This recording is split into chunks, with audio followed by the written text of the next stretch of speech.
Okay.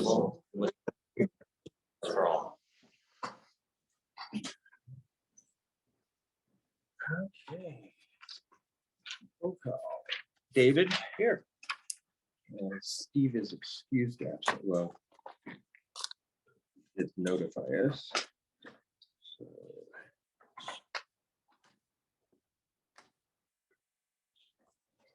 And Brian.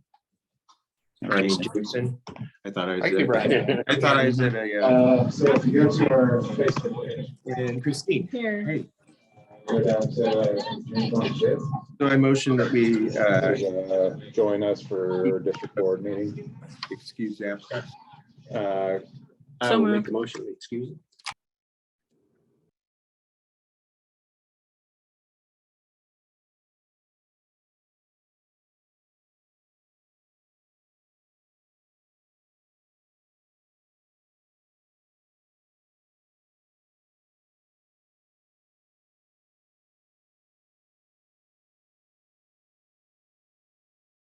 Does anybody have any conflict of interest with any business that may take place in tonight's meeting?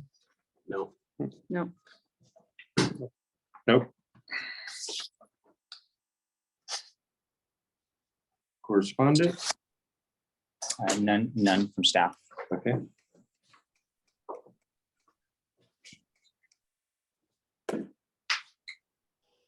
And before we go into public comment, one other thing that I would like to try out for us to try out is for the directors themselves, anytime that on any agenda item, when we're discussing it, if you please state your like Director Pettit before you start, I think it would carry over a lot better. I've had some comments about the videos that it's really hard to tell exactly who's talking at one time or another. So we'll try it and see, Okay. see if it might make everything a little bit clearer. Okay, first up, public comment. Any public that would like to speak tonight? And we have a sign-up sheet over here on the corner. It's on the corner of the counter there. Yeah. Do you want me to sign up first? Yes, please.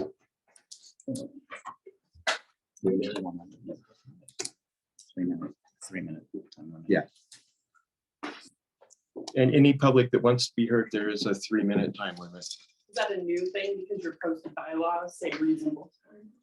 Well, if you need more than 3 minutes, I'll be as quick as I mean, can. we're not gonna have a stopwatch on you. I'll tell Where you do you that. want me to stand, right here? Yeah, yeah. All right. Well, If you need wanna to sit use at the table? the table right there, you can. I'm not gonna crack open this whole book, but this essentially contains all the financial documents readily available to the public from 2000 to now. Okay, I was contacted by, my name's Lisa Cholet. thank you, Lisa. I live here in Wellington. I was contacted by a lot of residents that were concerned because they know that I care about fiscal responsibility and transparency, and they wanted me to look into some things. A lot of people talk about the investigation, I'm sure you're aware of, that was done by Larimer County Sheriff's Office concerning firefighters not getting their retirement funds on time and things of that nature. I know that financially that part was rectified, but it does show a trend during that time of horrible misuse of taxpayer funds in this fire department.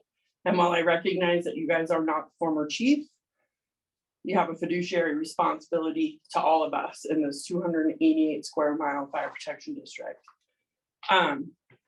But on top of that, I was made aware of and did some more research on the mill levies that you guys have been assessing to all of us between the years of 2000, 2014.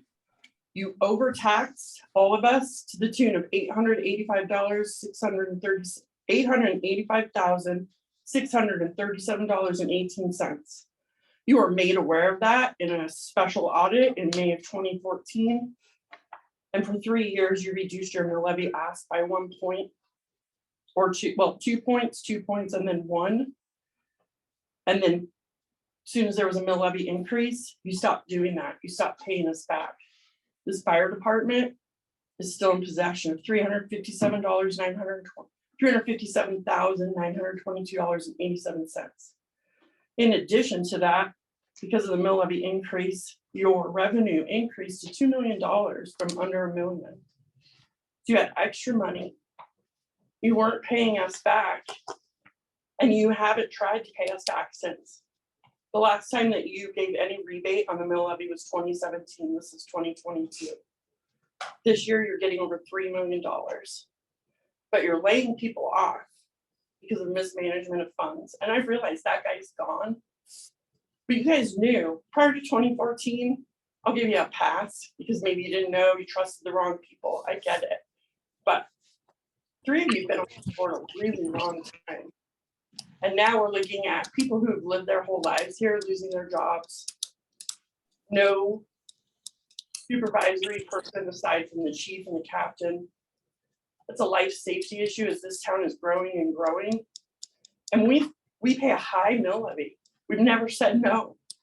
And I find it offensive that you would not share your mistake and not be true on this. The excessive spending in your audits show that you're spending way more money than you're taking in. You've taken out lines of credit. Those liens are filed with the state.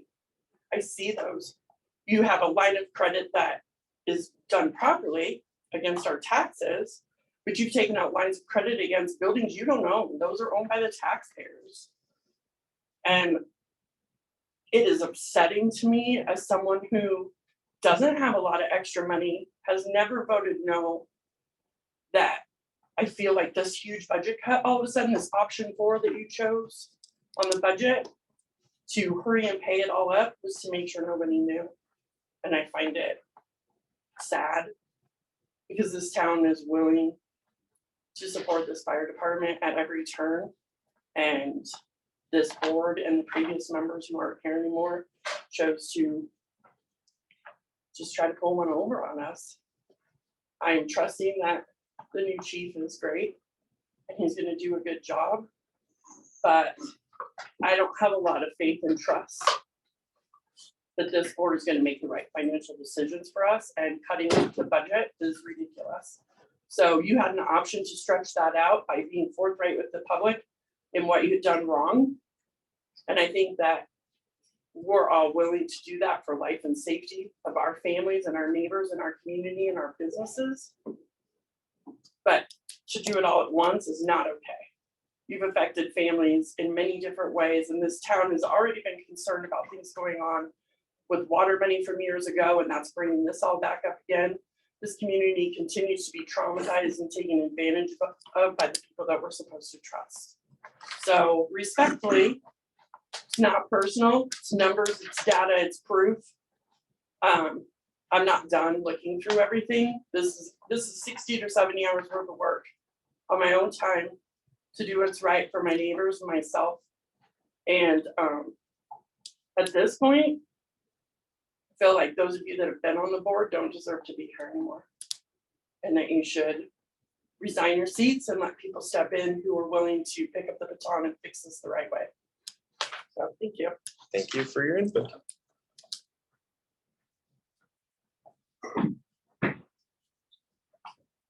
John Jerome, 3712 Winecup Street. After I spoke last time, I received an anonymous letter from a citizen saying, "Thank you for speaking up concerning the Wellington Fire Protection District and its members.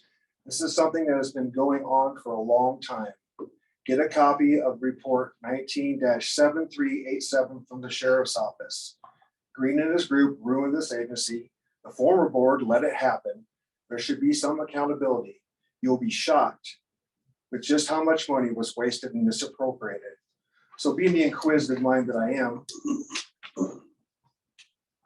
I got the police report, 55 pages of an investigation. Every board member was named in the investigation, as well as Gary Green and several other people. 457 is just the tip of the iceberg of the allegations against this board and former chief. The final verdict by the district attorney and the investigating officer was it was past statute of limitations to make any charges. There's a lot of stuff in here that is very unethical at the least.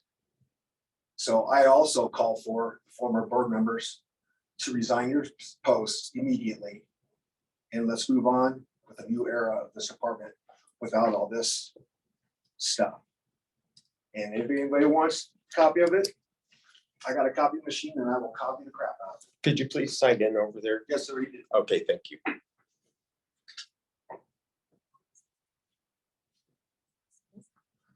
I have a quick Yes. question. Sarah Standing, 20884 Cattle Drive. This guy might be better able to answer this, but was there illegal things going on with the finances? Are you guys able to answer that? Not to my knowledge, is If you find that there was, are you going to pursue criminal charges? yes. Okay, that's all I have.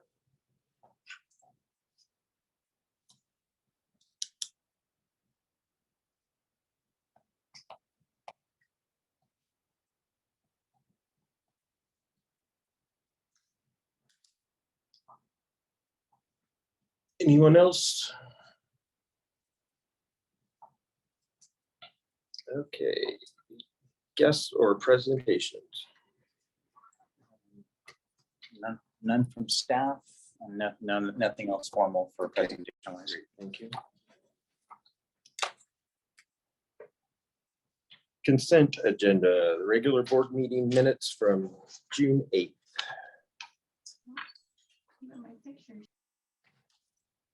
Changes here.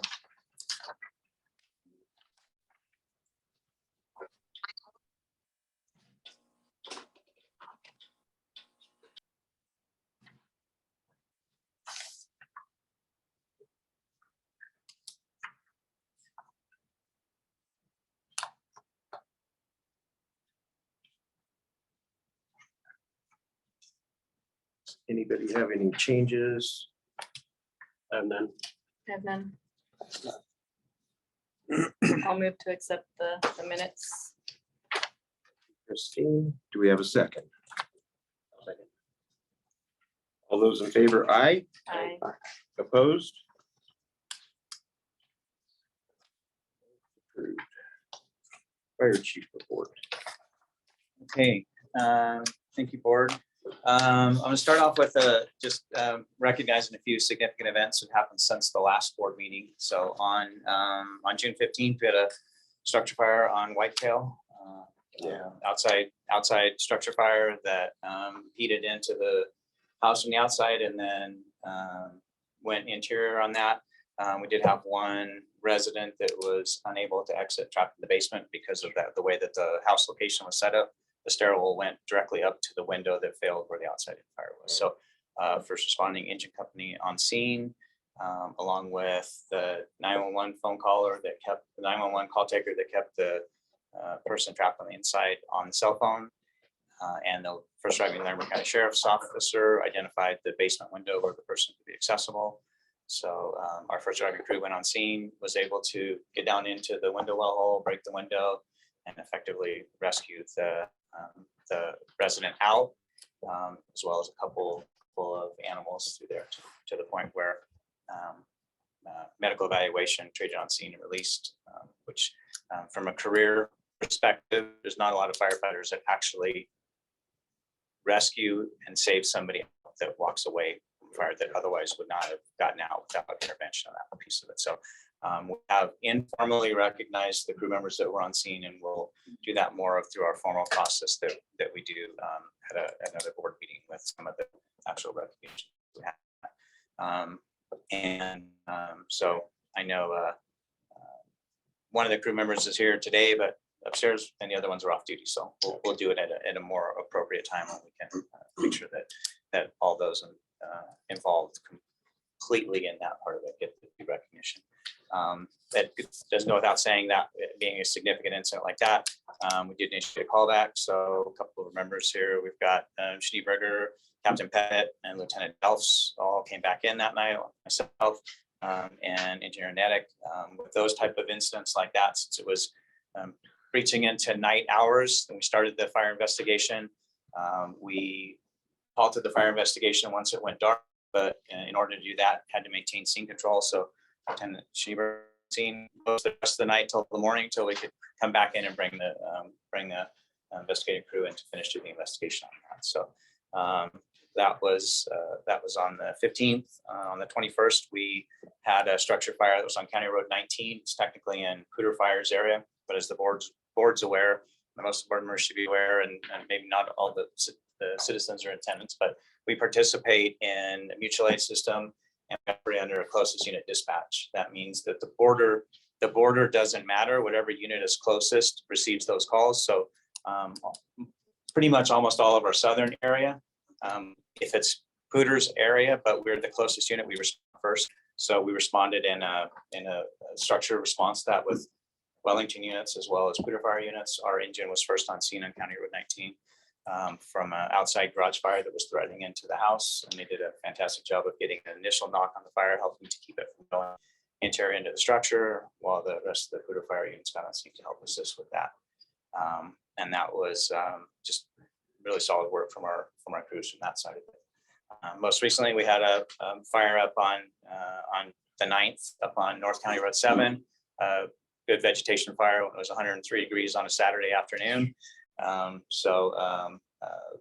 Presented with changing winds, high heat conditions, real low humidity, constant wind shifts from grew to about a total of about 105 acres on that part of it.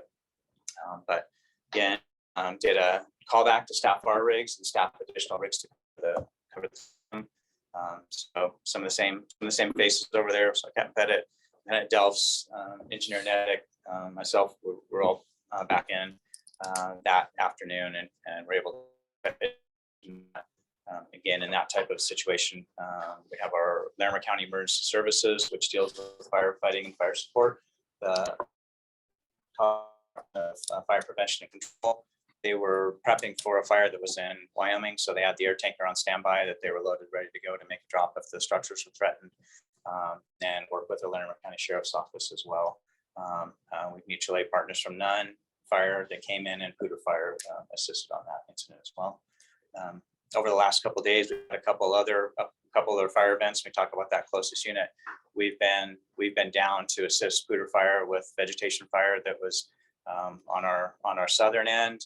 And then again, yesterday on that, right on the edge of outside of kind of the County Road 19 and off of Indian Wells back in there. So we, again, as a smaller agency, and not uncommon with any of the other fire agencies within the state and across the country, mutual aid is how we deal with that part of it, right? We recognize that, and we have a really good working partnership on both sides of that. So we're happy to assist when they need us, and they in kind will give us the assistance from there. So July 4th was all in all was a successful day for us. I think from the event as well. We had 2 additional staff like we did last year to staff up the medical unit. We ended up with 11 calls for service that day, which we averaged 3 calls. So our average call for service for both stations on each day is 3. So we had 11. We had 4 calls from 10 o'clock. It was 9:57 when our first call till 10:40. So we had 4 calls and calls for service, two within the closed down area of Cleveland, and then 1 across the other side of the interstate, and 1 north up at County Road, like 82 up that area. So had a little lull in the beginning, and then we had another 4 calls that came in from 7 in the evening till about 7:35. All EMS calls, 3 EMS calls, and an accident on the interstate. Stayed quiet for a little bit till right before the fire was called. A medical event south of the event, and then we had a call right at midnight back in there. So crews were pretty busy for that day. Did really well with that. Super proud of the work they did, and kind of staying on top of things as went through the day. From administrative side of it, we have completed the transition to our 14-day unification of all the pay periods. So we're doing both sides of the house on the same 14-day pay cycle, with payroll every Friday, and then every other Friday, and then pay closing on the subsequent Saturdays. And we've done the last week we did our last payroll processing. We ran it through Paylocity just in the shadow part of it. We had some problems with our FPTA contributions and the calculations right. So they did some tweaking on that. Just finished payroll again today. So we ran it through, still ran it through Paylocity in the background. And we're waiting to see the audits on to make sure that's going to run right. We're hopeful that everything will be done and we'll be off of Intuit and running Paylocity through the payroll for that part going forward. We've got jobs out there to new full-time firefighters that are in the background pre-employment testing. And we've had 2 part-time firefighters that are full firefighters with other agencies that live in Wellington that have submitted their applications. Both experienced firefighters that live in town, and they're looking to be able to help on part-time role, kind of supplement the full staff that we have on board. So we've got offer letters and finishing drafting those offer letters, and they'll be out by sometime tomorrow for them to be able to go through the process from there. Some of the work that the staff has done over the last couple of weeks since Lieutenant moved into the administrative roles, we've been super active on looking at our fleet maintenance, some of the deferred we've had on fleet, and really starting to identify and prioritize the things that we're working on from a fleet perspective, and really looking to focus what we're doing here to support the operation side and the ability for the call response from there. So we've worked through a couple different ways of doing the emergency callbacks, using CrewSense to do that, which is our staffing program, using Active 911, which is the alerting system we get for our calls, and we tried them in different ways. And so we've worked through a couple of different ways, and we think we've sort of formalized probably the best process for us to do that. So we can initiate them, and then we can acknowledge when people are responding back, know who that is, and get an idea of how that callback is working. So I think that's going to work out really well for us. And I have to give credit to Lieutenant Delfs and some of the other lieutenants for really kind of working through that piece of part, and they know what they need on the other side of it, and just allowing them to go to work on that, kind of test out some of those others, figure out what's going to work best for them. So they worked hard on that. And then most recently, we're working on some other things that staff's doing as far as the line staff taking a real proactive approach on kind of understanding those things, that the pieces that have been missing over the last handful of months, how we can support operations from response readiness, staffing reserve rigs, to even just kind of retooling the way the house is set up in here and having the duty crew have more of a presence in the office during the day hours to help cover some of the office stuff that we're doing, have a presence here, and then running from there. So I'm super proud of the work that they've been doing so far. Very thankful for them being proactive on that part of it. So with that, I'll take any questions or any other feedback. I just have a couple comments, Director Pearson. I just want to thank you for what you've done with the that you got on here. I mean, responding to calls during the 4th, that kind of stuff, and putting all that together.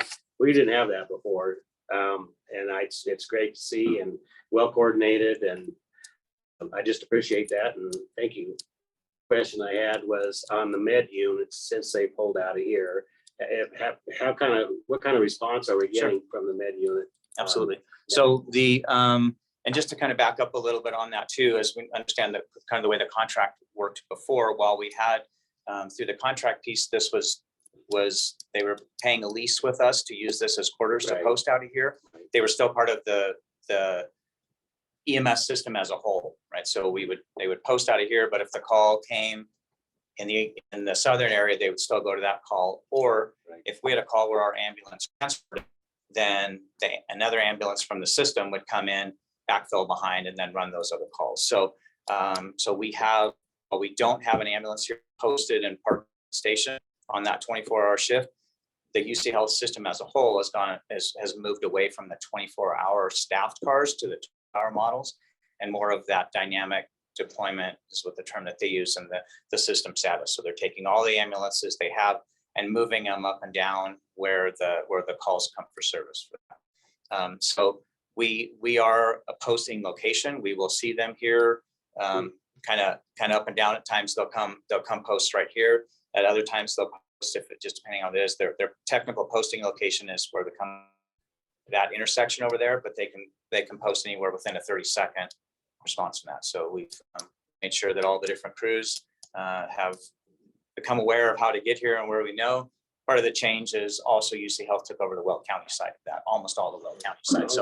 So the crews that cover the actual people that cover, it's a constant change of folks that come.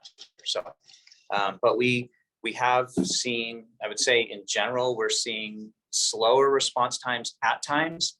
That there's also other times where they're posted up here. And so as calls for an example, a good example is before the July. So the first call jumped and the ambulance was responding in from town. That ambulance transported, had the other call was right behind.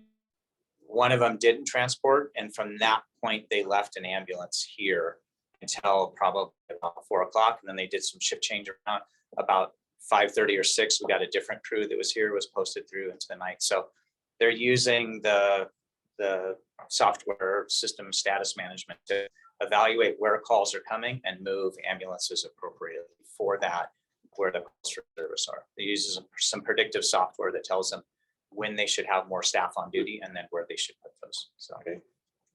So we have working within the NL-SARA, the Northern Larimer County Emergency Response Area. We get the reports on that part of it, and they're struggling from a system piece as a whole with new people coming in, paramedics getting trained, EMTs getting trained, people getting hired into other systems, and so there's a constant piece of that. They're all on 12-hour shifts. They're all, yes, yeah. So the few other places that have the 24-hour staff cars, almost out of the fire stations as a whole, system wide. So they've moved into that 12-hour staffing model. And thank you for the comments. As I shared with the board that living in the district, I have a vested interest. I have a vested interest in making it successful. It's been over 30 years in the fire service career, and I felt like, especially coming in and knowing where things were as we went through the budget process, trying to be as transparent as possible about talking about those things, bringing in James Vincent Group as an independent third party to revamp the way that we're reporting financials, things that we're showing, so that we're carrying those and showing all of our expenditures, all of our liabilities, so that we're reporting that as transparent as possible, as easy to read as possible. So, we're again taking board input on how you can see that, so that you can see the trends and we can track those things and we can prioritize what we're looking to do over the next 3 months, 6 months, 12 months to be able to address those deficits that we have, that in the meantime kind of match up to how we can operate in that transition from, right, it's been 6 years really is about all we're looking at, from being a fully 100% volunteer fire department to being that paid department, and being able to support that and know that we're in that place where that's really the place we need to be based off the size and the total revenue that we look at. So I've living here and having I have the desire to have big solid people working for us. For the morale too, to have our chief on site and to be able to feel that he's working with you and not at the station or at home. He's actually out in the field, and I just think it's great. Thanks. Yeah, I feel like I can't be done until I've given it as much away as I can. And so I'm again thankful for the staff that wants to be here and is fighting hard for doing that, wants to get back to the community and wants to learn. And so that, I'm very lucky to have a group of people like that. Came a long way in a short time. Thank you.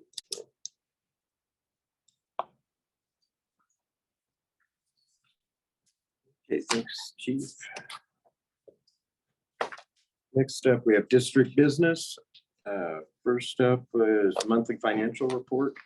I think I have, so unfortunately, James Vincent couldn't be with us here. They've been here for the last week and a half, but they've got a big conference throughout. But I think, Ben, are you on the line with us here? I am, Chief. Can everybody hear me okay? Let me see what we can do here. I'm going to try and do it. So I've got Ben Archer Klaus from James Vincent Group, which is our third-party financial firm that has been doing a lot of the financial reports. So he's going to go over the board packet with the board. So hopefully all can hear. Yeah. Ben, it's up to you. Marvelous. Okay, can the board hear me? Yes. Okay, marvelous. Well, thank you, board chair, members of the board. Again, sorry that I couldn't be there with you today in person. I apologize, but like the chief mentioned, there's a Arizona Fire District conference that happens once a year, and unfortunately, so I apologize for that. You should have the June financial report in front of you and also in your packet. A couple of things I wanted to point out before and as we go over this. You'll see that there was an additional report that we added to the report this month. So if you turn to page 5 of your financial packet, you'll see that we provided a profit and loss, and it is the categories are they're not expanded, so it's easier. Our goal is really here, it's going to be easier for you as a board to see the trends throughout the year and month over month. We added that report. This is typically a report we provide to all the fire districts that we work with. One thing we've done different here is we've added this report, which is on page 5, and then we've also added the same report on page 6 and page 7, where it's expanded. So you can see more of the detail within each of the categories on page 5. So again, I think that's important. I know you have a mixture of financial knowledge on your board. Board member Gator actually goes a step further and asks for a detailed profit and loss, which we provide. But this, I think, gives you the best of both worlds. It allows you to see kind of some of those trends, but also get into the detail. So, so if you go to that page 5, you'll see that month of June, we were under budget on our revenue. We were 598,000 under what we had projected from a revenue perspective. You'll see that all of that variance is in tax revenue. I believe, and Chief, you could probably confirm this for me, but my understanding is that we did see a significantly over budget tax revenue in the month of July. Chief, that's true, correct? That's correct, yes. Yeah, so I think I've mentioned this a couple of times in the board meetings. We look at when we historically have collected the tax revenue, or when the county has collected it and distributed it to us. We look at what percentage of our total tax revenue we get historically in each month. In the month of June, we've historically seen more money come in. We didn't see as much as we've seen historically this June, but we did see more than we've seen historically in July. So if you actually go to the last page of your report, which is the cash flow that we provide, you'll see that we recorded the amount of tax revenue that we saw in June. And then throughout the year, we actually update what we're estimating or projecting to see for the remainder of the year. So if you'd look back at your May report, you'll see that in the month of July, we were projecting, I think it was around 40,000 in tax revenue. We're now projecting to see closer to 750,000 in the month of July, because we didn't see it in the month of June that we've seen historically. And I believe that fits pretty closely with what we saw in the month of July. So it is a variance to budget. Wanted to point that out to you as a board, but also wanted to say that we believe it is purely down to timing, and we do expect and have seen the vast majority of that revenue already in July. However, we're only reporting on June because obviously we have to reconcile for the month of June before we present to you. A couple other items for the month of June. You'll see that our fire and administration was slightly over budget. We were 12,000 over budget in fire administration.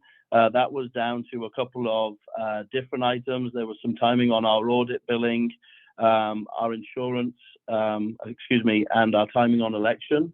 And you'll also be able to see that if you actually scroll down to the next page where the detail is broken out. But that is the reason why we were over in fire administration. The vast majority of the other expenses, we were trending under budget. And for the month of June, we were $21,568 under what we'd budgeted for June from the expense standpoint. Year to date, through June, we are 623,000 under on our revenue. We've received 2,250,000. You can tie that pretty closely without a a rocket degree, is that you can see that it's all down to our monthly variance of 603. But as I've said a couple of times, we have seen that revenue in the month of July.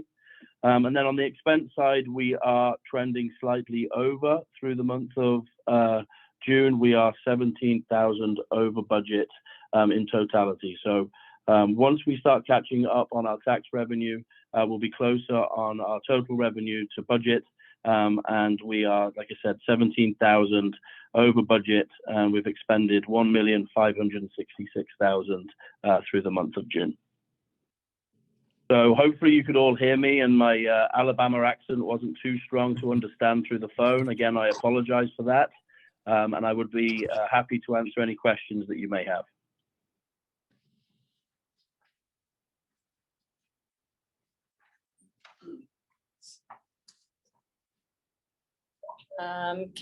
This is Director Gator. Chief already told me, but can you tell for the public why the insurance is over our annual budget? Or Chief can do it because Yeah, that maybe. So we and on the there's two items that we're looking at, and I think is it on the workers' comp insurance? Is that the one we're looking at, Director Gator? Which under 600 which line are you looking at? Which page of their page 6 of the financial report? 600,514. Okay. So that one. That was our casualty. Yeah, insurance. so that's our proper. I think that's our bulk buy. Yeah, June we paid our annual property and casualty insurance for our renewal on that. So we in the typical budget planning cycle, like as we get through this part of it, we'll hit it on the end, but we'll start in September, having our really August into September, having our first budget meetings as we start to project from there. So property and casualty, like everyone's home insurance, liability insurance, and all that, we tend to see that go up year over year instead of down. So it's all based on also losses and that type of thing. So we try to work really closely with our insurance broker. In that time of the year, we met with him last month through workers' comp insurance as we went through that, because we went through that and going through the renewal on that part of it. But it's really looking at the losses, trying to have a proactive relationship and discussion with their underwriters to make sure and try to do our best guess estimate on what they're seeing for a percentage increase from year over year with that insurance. So that's a piece. We just paid all of our renewals this month for that. So it's a one-time annual payment for our property and casualty liability. And then we also saw a significant increase this year that was unanticipated. It went from, I say significant relative to, but our cyber crimes insurance was about $150 last year and went up to like $790 this year. So they're seeing public agencies and corporations more of the targets to cyber crime. So we have the insurance on that side of it. Also through ICC, we just went through, which is our IT vendor, and I just did a review of all the coverage we have on that as far as services that they provide to make sure that the requirements that we have for our insurance for our cyber protection, what ICC is doing for us with the services they provide from IT. And then the other one is under. Was it the workers' comp? No, it's Oh, health and safety. We're getting the grant. Oh yeah, so health and safety. There's two big pieces that fall under that. One of them is our peer support. So that's our peer support, and that we use for that. We have a firm that helps us with that, but also trains our own line personnel, and we work together with a group of others to provide peer support for our line personnel. So we pay on that, but there's also like pretty much every fire department or district in Colorado where we participate in the Colorado Firefighters Heart and Cancer Trust program from there. So so we just paid our annual renewal for that, which was a little bit higher than it was last year for the services. It's based on total employees, so we kind of balanced out that and did an audit on that part of it. But we also, in doing that, and as JVG was coding that into there, we recognized that last year we didn't pay it under this line item code. And so as we looked at it, it got carried under a reimbursement code from COVID, is where we kind of used some of those funds to pay for some of that other stuff and just in the code where it came under our detail list. So, so those are, again, a lot of the trending and hopefully I'll speak properly, but with them coming in for the first time now, they came in to do some work really related to us looking backwards, right, on why are we where we are in our financial position. And that was really the work in that. We had an internal person that was doing our work for us from our HR management. When that person left in December, because of the work that JVG does with other Colorado fire agencies and other fire agencies and special districts in Arizona, they were positioned to be able to, when that individual left on that day, to be able to pick up payroll and do some other stuff for us.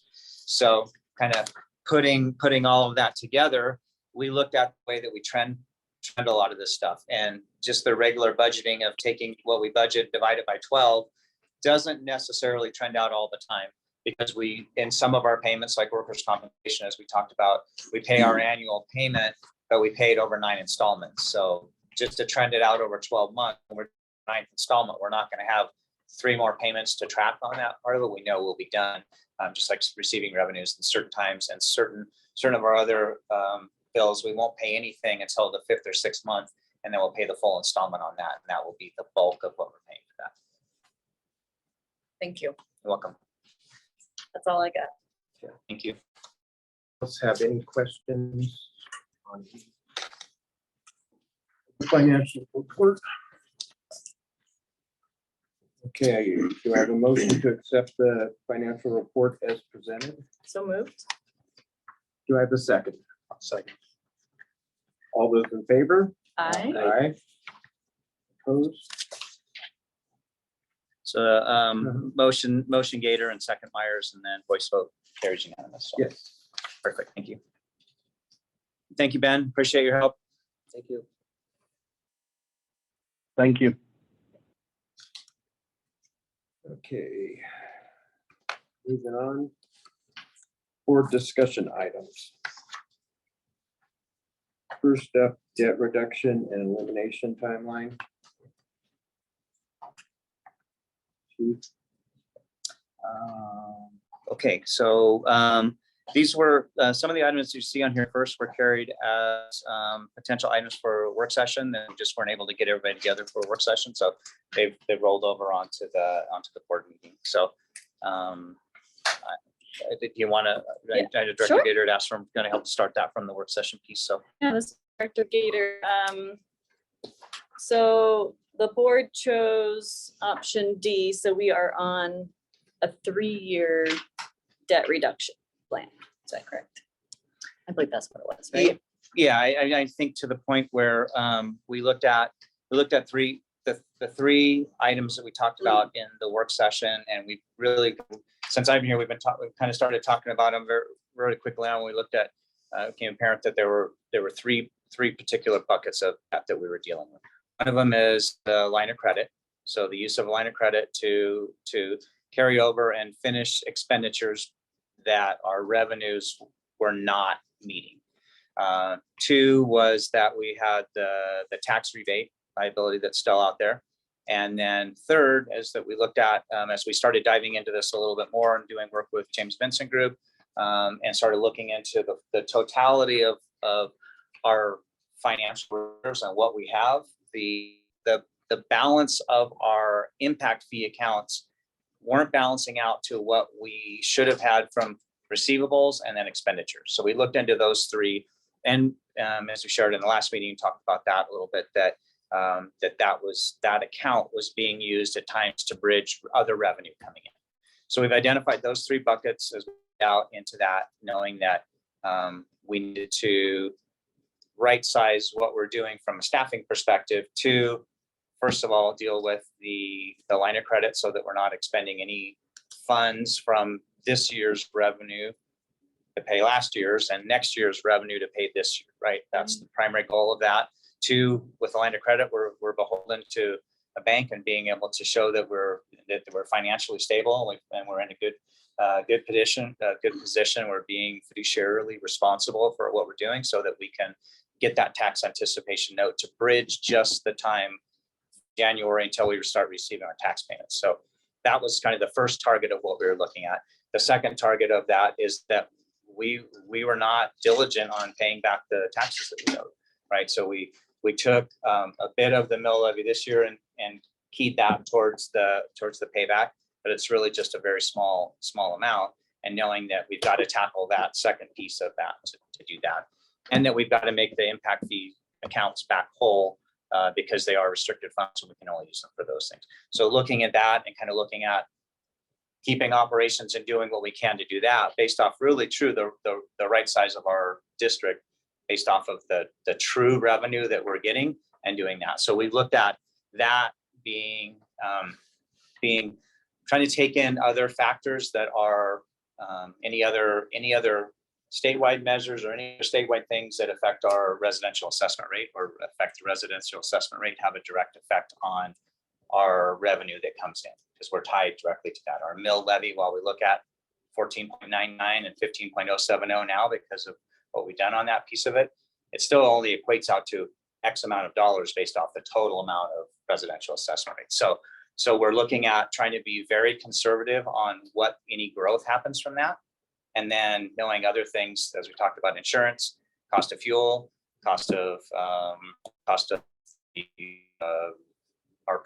natural gas, and some of the things that we're paying for this year that are above and beyond what we have seen in the past, knowing that those things are going to happen, and then still trying to be able to recognize that staff has to be able to get some type of a salary, at least hopefully a cost of living increase on that. And if we're drawing this out, we're looking at 5 years before we start to talk about any of those things, or truly being beholden to a line of credit to pay for stuff, we're not being responsible for that piece of it. So in a long, short answer, that yes, that was kind of the time frame we looked at making the staffing changes to balance that out. And I'm not a firefighter, so I don't know, but we have enough people on staff to service the community with the staff reductions that we've done. Are we good?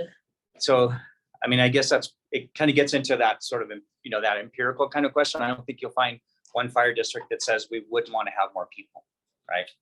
So it's how do we use the funds that we have available to have the best mix and the best coverage that's possible for us from there, right? So I think when we look at, it's hard to compare apples to apples when you look at, well, what does one agency have versus another with the same dollar amount? Because the population that we serve, the area that we serve, those type of things are different from there. What I will try to help kind of remind people as much as I get a chance to talk to folks is, I remember that 7 years ago, we started hiring our first paid people. We were 100% volunteers. So when you said, did we have enough people? We only got who answered the page when they could come to there. So in that time, we've transitioned to a paid department that truly is what we would call a combination fire department. And that's the right place for us, I think, based truly off of the revenue that we have, trying to operate out of 2 stations. So we have to have a solid committed staff of paid people, which we're also supported by the volunteers that we have left, a few volunteers left, the reserves that we have, and then the part-time firefighters that we have. So we're going to continue to balance that and be able to do what we can to support the full-time paid people that are committed to here, but also looking to continue to bolster that staff of reserves and part-time so that we can catch for staffing needs when we have those emergency callbacks, so that we can cover when people are off on vacation and sick and taking their accrued leaves. But we are running at a bare minimum. I mean, and that's what I think. So our staffing is 3 on engine 16 and 3 on engine 17 is what we're staffed for and what we're staffed to now. And we have a vacancy at open, and we have another vacancy coming with one of our guys that got hired in one of the partner agencies. And so that's what we have, the three job offers out.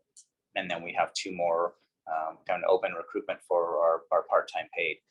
And again, our part-time paid, so full-time staff, We have our reserves and volunteers, so there's no new entrance into the volunteer system. So a reserve firefighter is similar to a volunteer.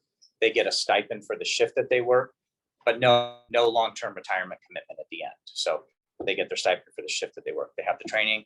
They've gone through the training process from there. And then our part-time folks are just like a full-time paid person in that they get paid their hourly rate shifts that they work, but they're a full-time firefighter somewhere else with another agency. A few that we have live right here in Wellington, and a couple of them live on the border in Fort Collins and some of the other areas in there. And so they are just picking up and shift and covering a 24-hour shift or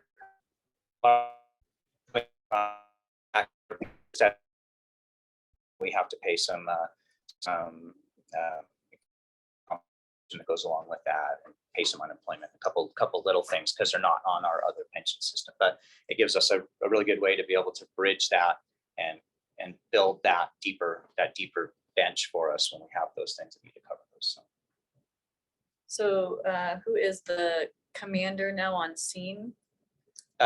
So every scene, the lieutenant that arrives on scene. Okay. So all of our lieutenants on each company are trained as they serve as in the supervisory role. All of them are trained to be incident commanders, and every incident we go on, whether it's a single resource, single unit response to a medical call, our lieutenants are on scene, they set up incident command, and they take command. And then it depends on the escalating of the event. So, and we are working through a rotational basis of, like I've covered and have other people that are covering for the expanded incidents, larger incidents where we're covered for that. That we look at that we've experienced since I came, and looking backwards again, that is when we've looking at historically, we've ebbed and flowed between the fire chief and an assistant chief or a division chief or a battalion chief, one other individual that worked either an admin cycle or maybe worked the 24-hour cycle similar to the shifts, but would only be here a third of the time because the other two didn't have that. And even when we hired the battalion chiefs and did that part of it, the revenue wasn't sufficient that there any coverage for them when they were off. So if a battalion chief was off on vacation or off on sick leave or other holiday leave, there was no coverage behind that. And there was not sufficient revenue to cover the overtime for other staff, so that if somebody else was off, then the first move was to move a battalion chief off the battalion chief rig and cover on as a lieutenant or as a fire engineer or as a firefighter. So we balanced through that piece since they moved to the 3 battalion chief model without having the revenue sufficient to be able to truly afford to staff it 24/7, 365.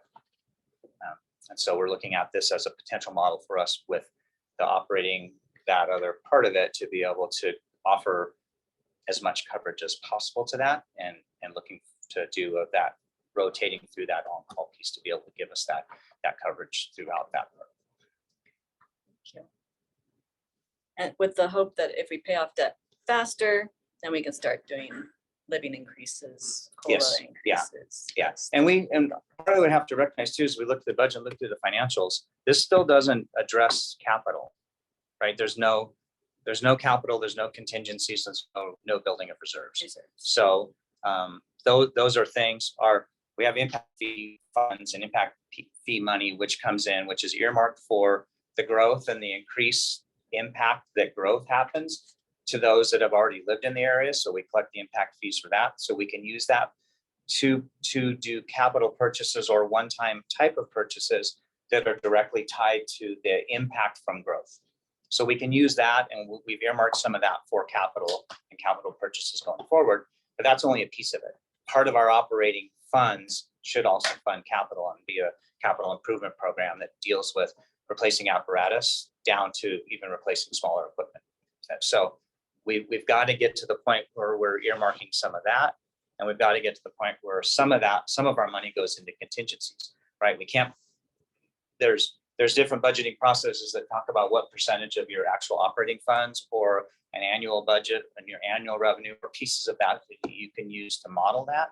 But we recognize that budgeting in its true form for us is it's a prediction. We're trying to use all the historical data that we have to try to make our best educated guess towards that prediction. But fuel costs go up and a rig breaks and you blow out extra tires that shouldn't be blown out, and things happen that if we don't have contingencies and money set aside in a contingency that's earmarked for that, that's what keeps us from going over budget as a whole, where we can move around within line items to say, yeah, that insurance actually did cost us $2,000 more than we thought this year, but we've got $64,000 in contingencies for this exact thing. Right. So that's one of the other things that we have to be kind of looking forward at to address as that goes forward. We do have reserve. I'm looking for where's my packet bills? We do have 200,000 in our savings, 800 total, 600 in our savings and 200. Well, that's taxes that we've received this year that otherwise would go to operating. So we receive it in from the taxes, and then we'll transfer it into our operating fund to actually pay the bills when that time comes around. Okay, so you're saying we're gonna spend all that money if that's not reserve? What's showing in the tax account? The money market? That's the savings tax account, yeah. That's the money coming in from the state when we get the receivables. Okay, that's for operating expense. So, well, it should be for everything, right? But when we look at where our budget is right now, and where our financial position is, that's the biggest crux of this discussion, is that the bulk of everything that we're doing is paying for operations and taking care of our other liabilities that we have. Okay. And at some point in the budget and the budgeting process, we will earmark some of that for reserves. We will earmark some of that for capital improvement, capital expenditures. We'll earmark some of it for contingencies. Right. Yeah. But we're not there yet. I'm not there yet. Got it. Thank you very Yes, much. you're welcome. Hey, Chief. And yeah, thanks, buddy. Just wanted to add to your point there that yes, we do have money in those accounts, but we also have liabilities that are associated with that cash that we have that we still obviously owe on. So. Thank you.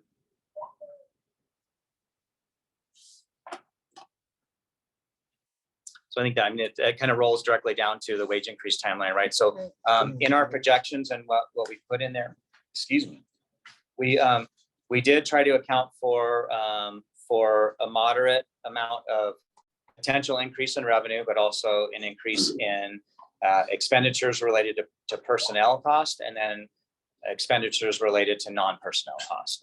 And so all in projections, but we didn't project anything to be flat. We projected everything to grow that way. So things like service fees or any of those other things that come in, any of that other one-time money, then we make that collective decision to what are we going to do with that, right?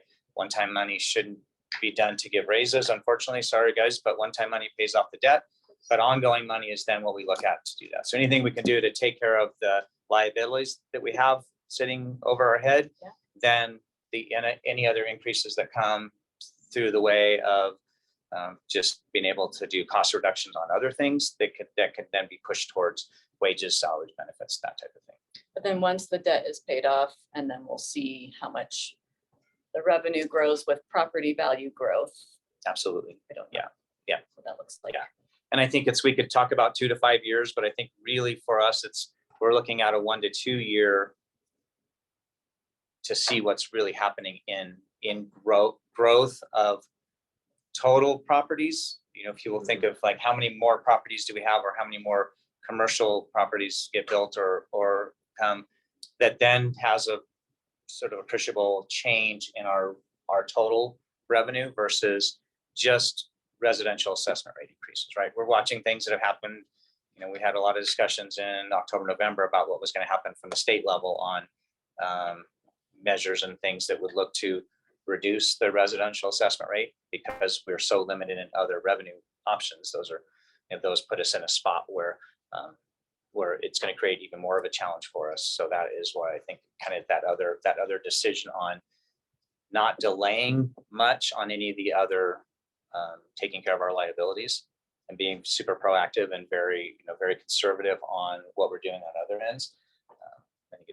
And we can, if we're successful on some of these other pieces, that gives us the ability to start having some of those discussions about what do we want to do with that? What should we focus that on? I think you just talked about all three right there, so I think I am good to move on to number 4 unless anyone else has. Mr. President, I would like to throw this out that we move option 5 or 4 and 6 to set up a work session, go over those. So doing it in a formal meeting, and I am available a lot more now since I'm not sick, so. But I think it would be more That's fine. to do that 4 in a and work 6. session is, yeah. And we could set a date for that too, that would be fine. So the visions for Highway 1 property and priorities for the Yes. next 2 years. Yeah, Okay, I think Mike's working on the last one, but I don't know that he's got it all together, but I think he's working on it. yeah, I agree that we He's only need been to in there devote 2 more months, time than so we probably can this evening. If you'd like to make a motion, we would entertain it. I would make a motion, we set up a date to have a special work session to go over the vision for the Highway 1 property and the board priorities for the next 2 years.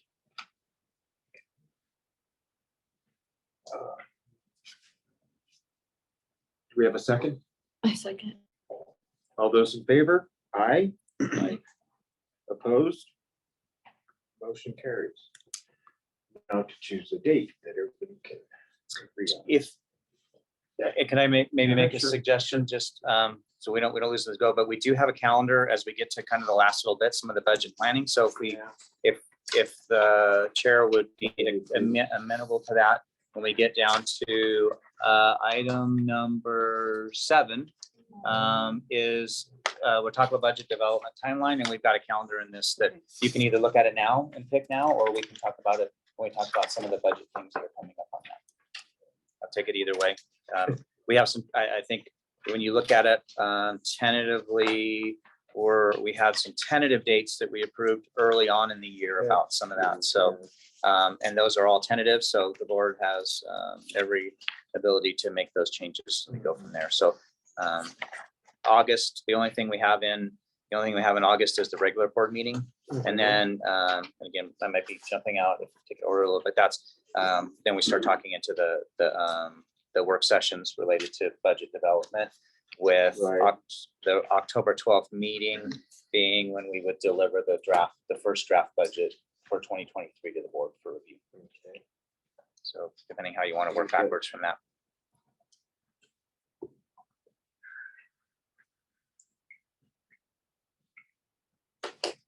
I'm available any Wednesday. Okay. Wednesday is fine with me. I mean, I would personally rather do it on the weeknights than weekends, but the summer. Okay. I can just about work around whatever you come up with.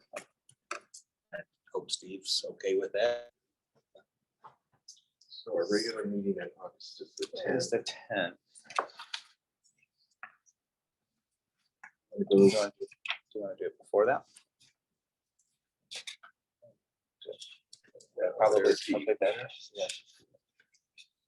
We're looking at a budget session the 28th. There. I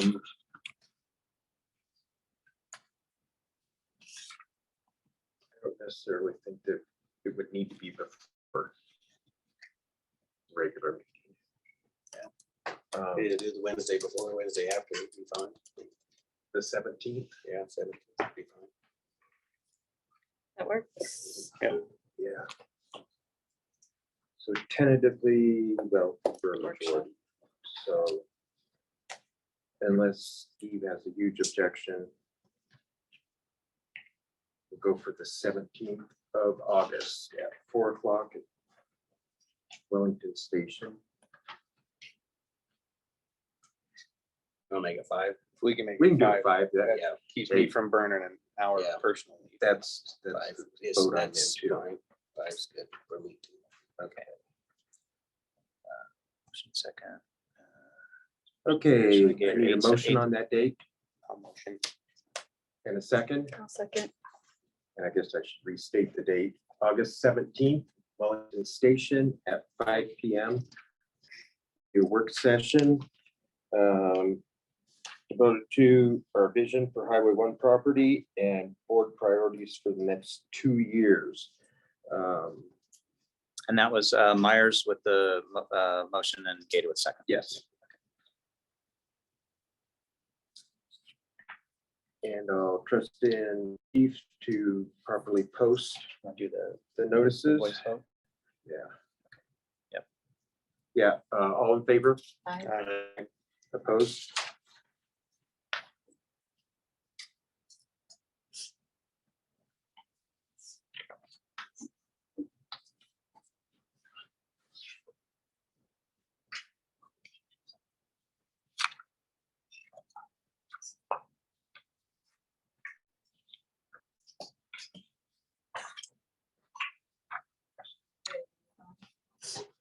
And before we move on to the resolution, kind of goes back to the combination fire district. And it's a discussion on the old resolution. Yes. right, yeah, Oh, no, it yeah. is. Yes, it's a Okay. discussion It's not item on, involved. no, it's a discussion item on a older resolution. Okay. Ms. Speaker? That's okay. No, I just wanted to make sure we caught it that way.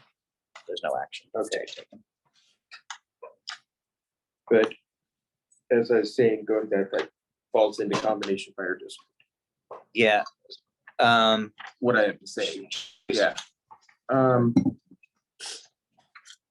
Just for everybody to kind of think about, I know for Christine, she's new to this whole program. Jason has been around for a while as a firefighter. I think a lot of what has happened, looking all the way back on the timeline, is the fact that when we decided to transition to a paid department from many years of being volunteer department, one of the primary factors was that the only way that we were going to be able to afford to become a paid department on the budget, which isn't that far off from what it was then, when we were a completely volunteer department, was that the only way we were going to be able to make it happen was to maintain our volunteer force. Which the chief at that time, the former chief, was given the direction many times from the board that we did need to nurture our volunteer force and continue to grow it. At the same time, it became harder and harder to get volunteers. I understand that. It's an ongoing problem. Yeah, it's been that way for 20 years. People don't volunteer near like they used to.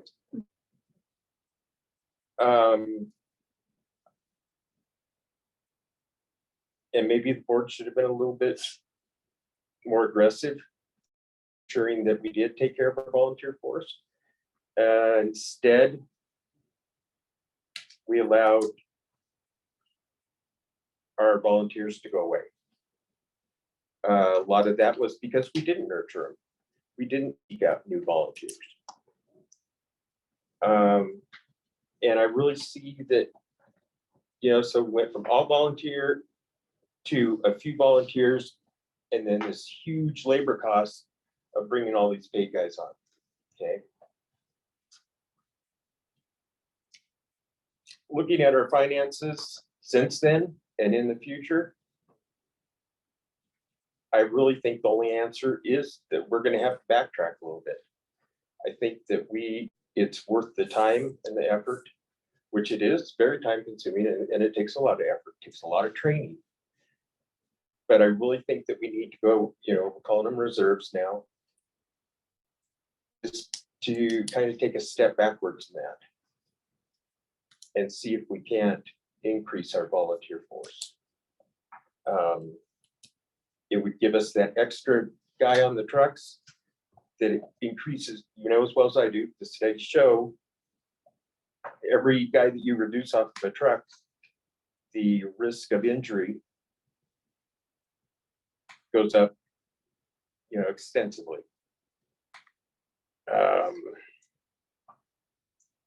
So I just want everybody to kind of think about that and see if there isn't some agreement on that we need to put in a extreme effort. I know that the staff that we have now are already, overworked and underpaid. But it's really one of the few ways that I can see that we can maintain or even, get some momentum going. I'm getting ahead here. But that's my 2 cents worth on that. Is it gonna cost more money? Are you saying we need to put more money in the budget next Oh, year? no, Do no, that? not under reserve force. I mean, they do get their stipend, but compared to a paid salary. Yeah. Got And I know a lot of our that. And we would just have to really stay on top of reassuring them that we're not dealing with volunteers, that we're just backing them up with them. But so take that into consideration. And if I could speak for a minute to that too, Sure. I think that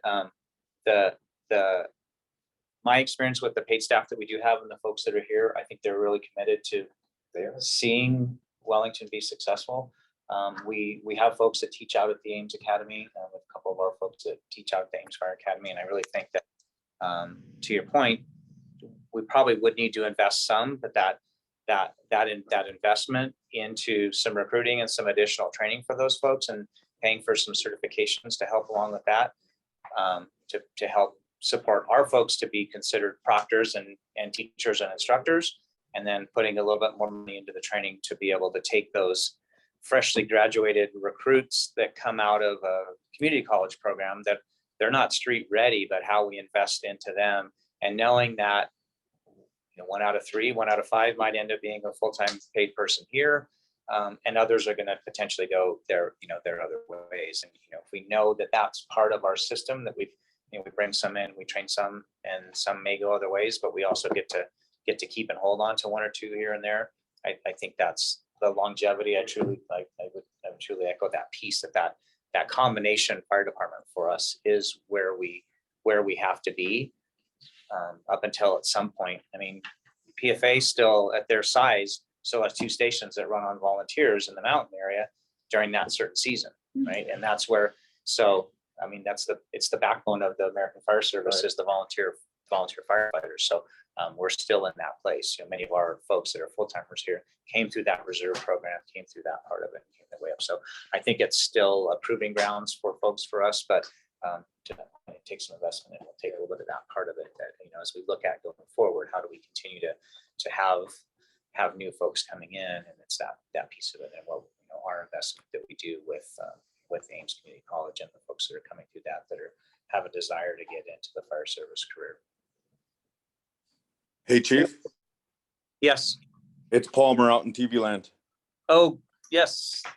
Hey. Throw your whole name out there and address for us, please. My name is Joshua Palmer. My address is 7463 Little Fox Lane. I am a Poudre Fire 30 firefighter, and I was one of the first paid in Wellington in 2014. I agree with what you guys are saying, but I think that you guys are doing a disservice to the community by not increasing the training budget. That being said, throughout my entire career, including when I was at Wellington, I personally had to pay for training out of my own pocket. That in itself is discouraging.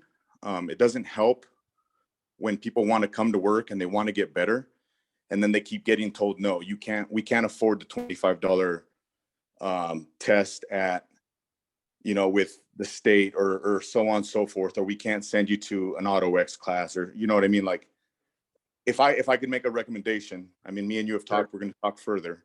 I think that one of the things the board needs to do first and foremost as well as increasing the volunteer aspect, is that they do need to increase the training. We need to get them trained up.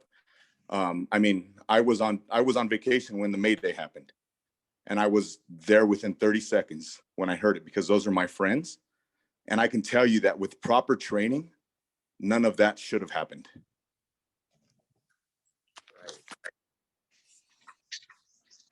Thanks, Josh. Thank you, Josh. You know, and that's what I say. It's gonna come at a cost. It's not free. Yeah, but that's something we'll have to evaluate, is the trade-offs. I do think that at the time back then, we probably got a little overzealous to become a paid department. We had tried for so many years to get to that point, and then when it kind of came, we took the leap. But A lot of that was driven by the amount of calls. Yeah. There's no way you could run. How many calls are we on track this year? Yeah, that's one of the my topics, kind of sorting through that piece of it, but we know we were around 1,100 total for the year last year. Right. And we're sorting through our process for validating those so that what we know we're reporting is accurate. So we're hoping to have that back by our next meeting as we go through that piece of it. So, you know, and in 7 years, the community's practically doubled in size. There's got to be a resource out there that should be tapped. And anyway, okay. Has anybody looked at, sorry, this is Josh again. Yeah, go ahead, Josh. Has anybody looked at rebuilding the relationship with PRPA? yes, we've had some discussions and we're go on with that. Yeah. Okay. I mean, because Jason was my captain in the beginning, and when we got to burnout there and we had the 1403 and we had all that, people were dialed. And then somehow along the ways, that relationship was severed. And that was that's one of our best, that's how we can get things done, is by building these relationships all over again. Right. Well, thank you for your input, Josh. We do appreciate it. Okay. WFPD resolution 2019-02- adoption of 2018 International Fire Code and relative appendix. Yep. Is that what you're Yeah, shooting for? appendices. Yeah, it's a discussion. It's a Yeah, discussion item okay. about that. So As amended. yes. And this came from Director Gator. With the 4th of July, issues came up with the tents and being, I looked in the amendment that's online, and the board amended it to be more restrictive than like PFA, our surrounding neighbors, who just do what the code says. So I was just wondering, what was the thought process for you guys at the time? Well, we would have to look at that specific resolution. We have that. I didn't include the whole thing in there only Yeah. because it's about 84 pages or something, but I think Director Bader has a couple more specific questions. Okay.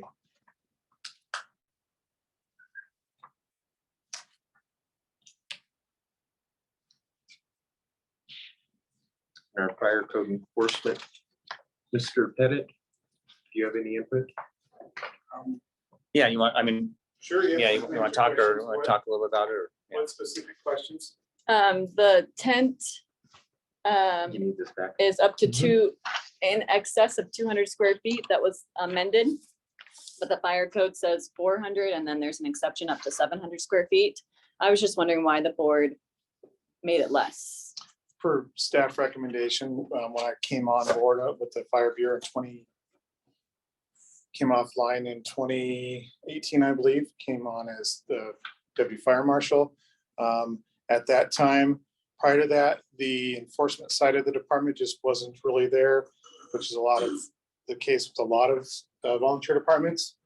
So one of the bigger events, we have a lot of events around town, and there was a lot of concern with the amount of tents that were being put up that weren't properly being secured, properly spaced. Those are bigger safety issues. So with that code cycle, we do review code cycle 3 to 6 years. We looked at that as an effort to kind of get things back on track. And then we brought that to the board with their review, with the understanding that when we do our next code cycle, we'll look at that, see where we're in line with that. All districts do make some amendments to their code. The 2018 or the IFC as it comes through is the minimum fire code that's out there. So there's verbiage in there that allows each AHJ, authority having jurisdiction, to kind of tailor those to their jurisdiction and their needs. So that was a huge concern of ours at that time. So that's explains why we brought that down. So if they're in excess of 200 square feet, they don't have to follow any requirements. No. Well, there's still requirements overall when you adopt the code, but it's just a matter of then whether or not anybody knows what requirements might be, right? So if you have done any looking into the code, like is there anything relative to that? There may be no enforcement to that part of it until something happens. Then it just becomes, what does that tie in? Were you meeting standards, other codes, or anything else that's that part of it? If we're not doing any inspections, then Right, you don't inspect anything 200 and less. Correct. So they don't have to do the weighting and anything else because they're not being inspected. So I'd have to sit down and read this, but code can get, let me just take a look at this real quick. So for construction, so what you've highlighted is for construction. So we have temporary when we have permanent. Construction is typically permanent. So within the code, you got to kind of read into the finer print. So on the construction side of things, that kind of puts into a commercial use, so which there's even more stringent, can be more strict or more concerns with the public. It's the same thing for the temporary. I'm sorry, I didn't. That's in 31. I don't know if I printed it out. And again, code is sometimes bounces you around. I would have to dive into this a little bit, sit down with you and walk you through this, and I can give you a better answer.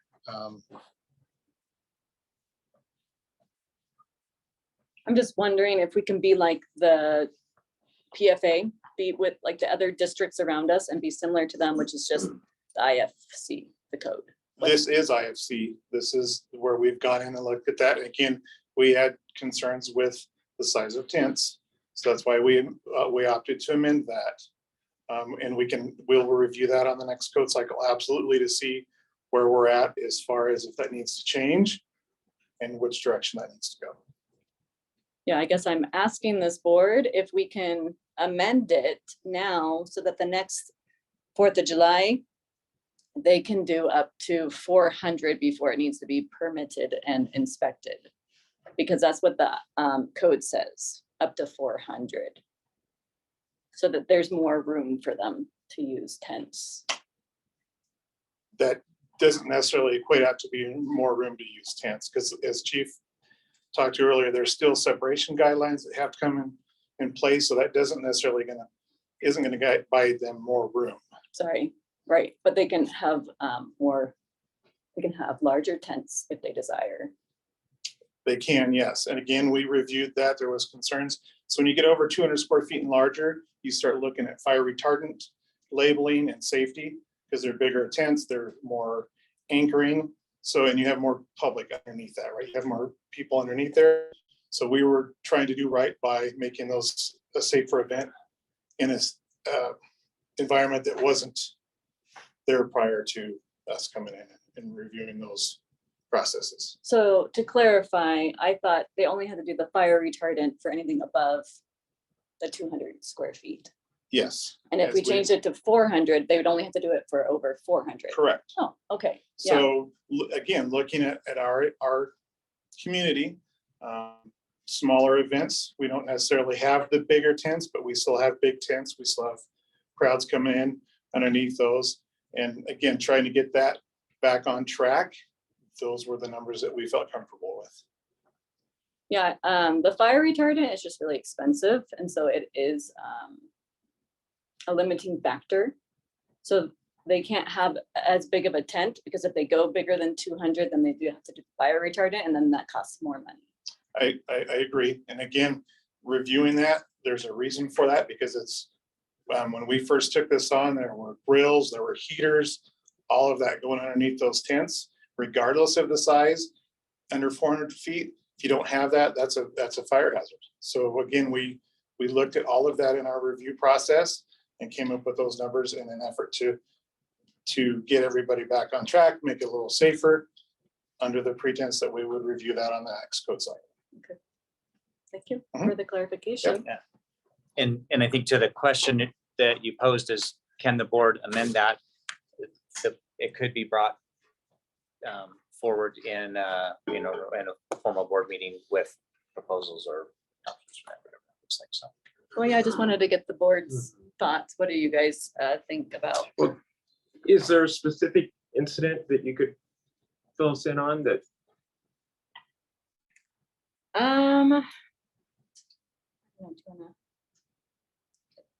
4th of July.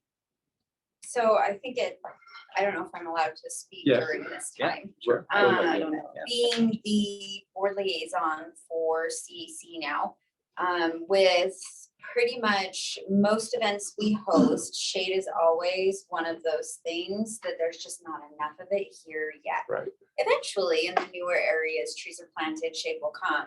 So specifically, a hiccup that we had hit this year is the communication change super close to the 4th of July, where that 200 square feet changed to anything over a 10 by 10. We were allowed to gather some lenience because a lot of our planning was already accomplished.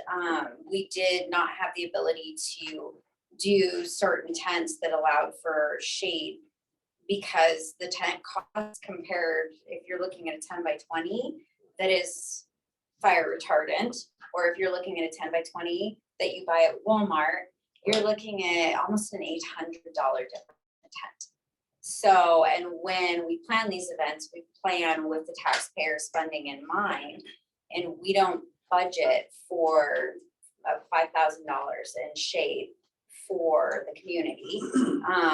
I think that was kind of one of the main hiccups that we had hit was the very rapid request and the change for how close we were to the event, but also the fact that when you're looking at, so if you have vendors that use a 10 by 20 tent, the vendor notifications already went out, the what you need to bring, stuff like that. Then we received some vendors pulled out because they didn't have a flame retardant, 10 by 20, 10 by 30, because some of them have 30-foot vendor spots. So it created some confusion from what was originally communicated at the first fire board meeting, not fire board meeting, but special event. Yeah, so we built our what to know off of that discussion. And then it changed after we had already sent out notifications. So that's what we're trying to figure out is if there is a way where we can set up a meeting and say, we won't have grills. If we're going to have a larger structure, we'll give that extra lenience towards the 12-foot gap, for safety and fire break if we need to. Just a communication, being more flexible in what we can do on an event planning side. And then what helps fire along after that, but just coming to a consensus and understanding that those tents are extremely expensive with the fire retardant. I get it. If you're going to be having large populations gathering under a tent in general, But if this is just a shade tent where a family is sitting, it's a 10 by 20, a family is sitting under there, or 10 by 30, and it has to have special flame retardant. I mean, a lot of the times you can't even find those local, you have to order them online. So just having that knowledge and communicating it a lot earlier to help alleviate hiccups along the way would be awesome. Can I ask what changed? We didn't change anything since the special events. Yeah, There's been no change. yeah, that's. To my knowledge, that was the last minute change on CAC's decision to add those tents. My understanding from CAC was they would normally rent those, but because it was the last minute to try to find those, that you're unable to find those. That goes back to having a very early discussion on planning and having all of that submitted way in advance so we can kind of review all that. Nothing from the fire code has changed on that. We didn't review that in your permit process because they weren't a concept until very late in the process of getting ready for the fall. The So- 10 by 10s changed though. Anything over a 10 by 10 had to have the flame retardant. No, it'd be No. over 200 square feet. So maybe it's just because the next, I don't know what the next size bigger than a 10 by 10. It was never Is it 20 relayed. by 10, 20 by 10? That's 200 square. Yeah. If there was a 400. miscommunication, then Yeah, that's possible, yeah, 10, but that has never been the case. yeah, 20, from- 20 by 10. That may yeah. have been a Yeah, 20 by 10. miscommunication from a representative to the CAC. So I will verify that one. And I just want to take that opportunity to, 20, again, yeah, 20 by the 4th of July being as big of an That's event as it is, 200 and with all the vendors and all the working pieces, we need to be working on that, 200. January, December, I mean, It's okay, not over 200. So, June. yeah, a when 10 by when the 20 would permits be were submitted. would be So okay. we can definitely work I on don't know what cleaning size that they up come- and they come in and 12 by doing a better 12, so job of reviewing I that. don't know. Absolutely. Could it be 100, Early. 100, Yes. 4 by 12 by 12? And I it's a don't know the prime size. example of 44. some of the things that we need to look at as a department and district to accommodate the growth. Just like it's affected you guys, it's gonna affect us too. Oh, You know, yeah. A lot of those things like tents and that, we never dreamt that we'd be having events with 10,000 people there and that type of thing. So we do acknowledge that there's room for looking at those type of things and getting them changed if they need to change. And we know that you can have at least a 10 by 20 without being flame retardant. Correct. So as of right now. Okay. Well, thank you for bringing that to our attention. And, a lot of times the board on something like that, works strictly off of the recommendations that are given to us. And is it something that you guys want to change before the next 4th of July, or do we want to just wait till the next cycle? I would say next cycle. I mean, there's one thing that I would hate to be, I don't want to be the elephant in the room, but being safety wise, you got to always remember if one issue happens, it's ours. So if we change something and we go past that something that's standard for everybody else, we are now taking that responsibility of saying, yeah, we said it's okay. Had a fire. We're being, right now, we're more restrictive than everyone else. The I code get it. is, I'm just asking. But I And mean, then- yeah. but I'm just saying, once we go past that point, we can say, yeah, 400 by 400. I think the challenge, the whatever. challenge we're always going to look at is the number and quantity relative to the space that they're trying to be put in, right? So we say, well, we're different than PFA, but it is, well, Centennial Park versus Library Park versus Wellington Community Park, spacing's there, bigger tents, right? As soon as we saw this was great events at Centennial, but it doesn't take very many before now they're not within spacing. Everybody's compacted within chain link fences, and then any wind event or anything from there starts to deal with those if we're under that piece of it. So, yeah, I think those are those pieces that we look at, that kind of stuff. Unfortunately, we live on the side of the worst case scenario. And I don't want to get off track too much, but I sat through a presentation from the Dallas Fire and the Dallas Police Chief put on relative to the large concert event that they had with the significant amount of injuries and deaths that took place in that. And it was not even from a significant event that took place. It was really in the planning and layout. So they had the main stage set up in the middle, and it was all general admission style. And to have people buy tickets on one side of the stage or the other to allow people to keep people from moving, they set up physical barriers of chain link fences and K-rails so that people would come into the other. But in preparation for that, they had a side stage where they had the lesser acts play. And then when the time came to bring on the main act, everybody funneled through the same direction to go now to the rest of the park. But the spacing of those alleyways for people to navigate the chain link fences weren't big enough. So the first rounds of people that got to the chain link fence couldn't move through, but the people behind didn't know, and they're just pushing through and pushing through and pushing through. And it's just a little thing that you learn a lesson from. There was no active shooter event, there was no detonation, there was no fire, there was no other thing. It was just crowd movement, simply crowd movement that caused the death and injuries during that event. And so it's those kind of things you think of, well, whose event is it? Well, it's ours, or it's the town's event, or it's the event promoter that did that. And should you have known better than that, right? So those things kind of bring those worst case scenario type things, and think we just want to be diligent as we can to do those. And so stepping back and releasing and minimizing some of those restrictions are definitely an option, but gotta look at what are we trading it off for. So, and whether it's earlier communication and better communication, or a balance of those investments into that one-time investment into a better stuff that will last longer and get multi-year use out of it, or from the 4th of July to the farmers market to the Easter eggs. And as the town starts to put on more of those events, you get more use out of those type of things. So we absolutely want to be the good community partner, and with that, recognize that too. And if any time anybody needs any clarification on any of the fire code, contact the fire marshal, and he can give you that clarification, hopefully.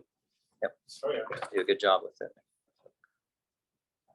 And if you also would look into this and, drag up the code, and if you have anything further to report, if you could at a future date.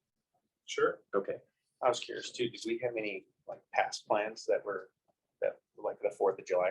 Do we have anything that was that we can look at and see how the spacing was, this and that? How much more room you could do? I mean, that's part of the permitting process includes the layout and mapping for the layout, and then safety plans and those kind of things.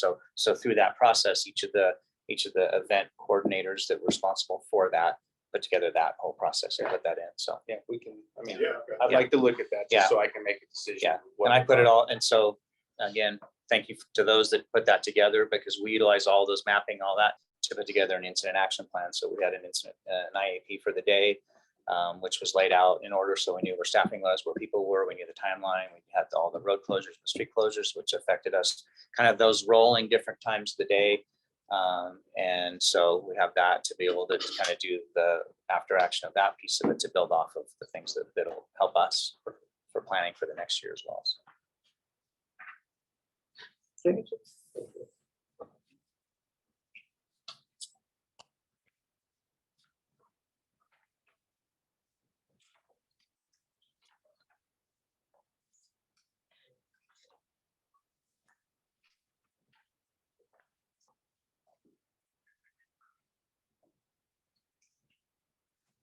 Others. Almost Oh, there. Oh, I'm I sorry. know. I knew It's there hard was to I know. something else. I'll have to do a better page break the next time when it Yeah, goes your- past there. your Sorry tab- about that. your tab Yeah. got a little bit out of control. Okay, also under topics for discussion, 2023 budget development timeline. So on page 17 of your packet, you will find the calendar items that we had approved January, I believe it was, of this year, just kind of our general calendar for the year. So we are quickly approaching the budget development season for our 2023 budget. So tentatively, as we put into there, as I shared earlier, we don't have anything on the docket for August. But we are with recently amending the budget and now getting that loaded into there. We'll look through as we see kind of the July numbers get looked through that we present in August. And then we have a tentative budget work session for September 28th. And so just staff's open to looking at if the board wishes to have any other work sessions prior to that piece of it. Just from a timeline calendar, then statutorily, we have to deliver the first draft budget to the board for review before October 15th. So it's on the schedule for our October 12th regular board meeting. And then that would be published to do that part of it. So there'd be just discussion from the board on that. We would anticipate that we would return back at the November 9th regular board meeting with any other amendments that we got for the budget at that point. And then we would present that to the board for adoption and approval at our December 14th regular scheduled board meeting, and then followed by mill levy certification from that. So that's the timeline that we have ahead of us. So I mean, there's no other specific direction or action necessary from the board right now, other than if you would like to get something scheduled or onto the books prior to that to do that. We've got a approved motion that was on the table for a work session with 2 items on it that with board direction, we could have discussion on August 17th. Utilize that time to have any other discussion relative to the board that might follow up from our August, our regular August board meeting with financials that would come out of that. Let's put it on for discussion at the August 10th regular board meeting. And then if it needs to be added to the work session for the 17th, we can do that at that time. Okay. Yes. Yes. So just so I'm clear, I'll have it as a discussion item on the August 10th regular board meeting. Yes. For any other similar things. So our budget development, timeline planning. Okay. Okay. Which I foresee it ending up on in the work session, but work sessions are just like meetings. You want to keep them a little bit balanced. And we still need to move the September 14th regular meeting, or we're just gonna do that at the August meeting? Because that's the SDA conference.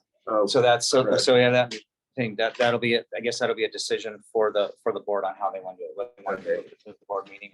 Yeah, Part of it. And I'll in the discussion item that the SDA conference, I'll share that they have the in-person and virtual options on that piece of it. So we'll discuss that goes through, but we could we can decide on the board could make any recommendation they'd like for that piece of it. What are the dates on the conference? The conference is, I have it on for the next item. Yeah, Keep them the same. I know. I don't know. I'm not sure what the conference is. 13, 14, 15. I think it's Tuesday, Wednesday, Thursday.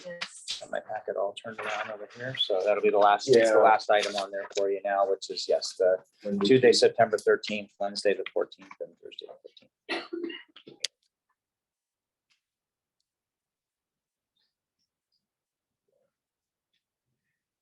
Generally, what we do if it does fall during the conference is we then move it to the following Wednesday, so that we can report on the conference itself and all that.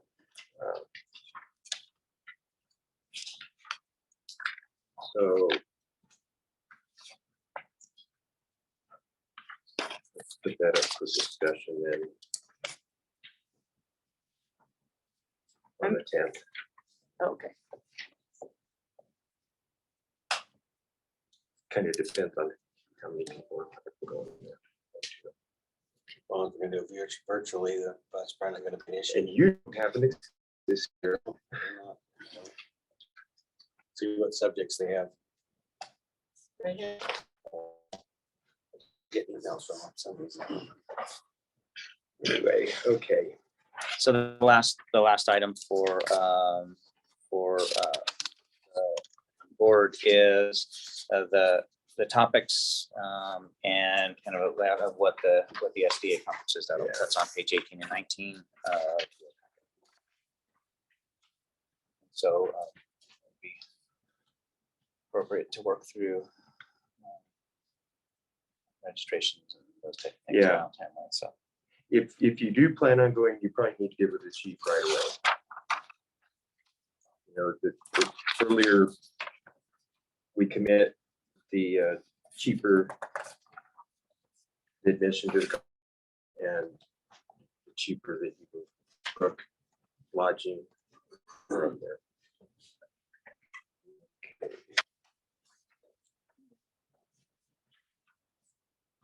Anyway, okay, let's move on to other.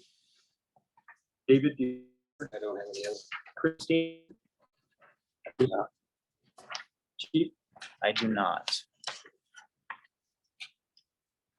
I have no other either. Calendar items, So the only thing we have then for that is the meeting on the next meeting on the August 10th. And we just need to connect from here to make sure whether it's you or whether a combination with JVG filing the extension. So they are almost done with the audit and ready to present the draft, but obviously we won't be able to have that until the next board meeting. So, right, in the last board meeting, we approved the extension. So, okay, so we just need to make sure that is done, either board members or in conjunction with. finance board. Right. Have a direct link for you to be able to do that.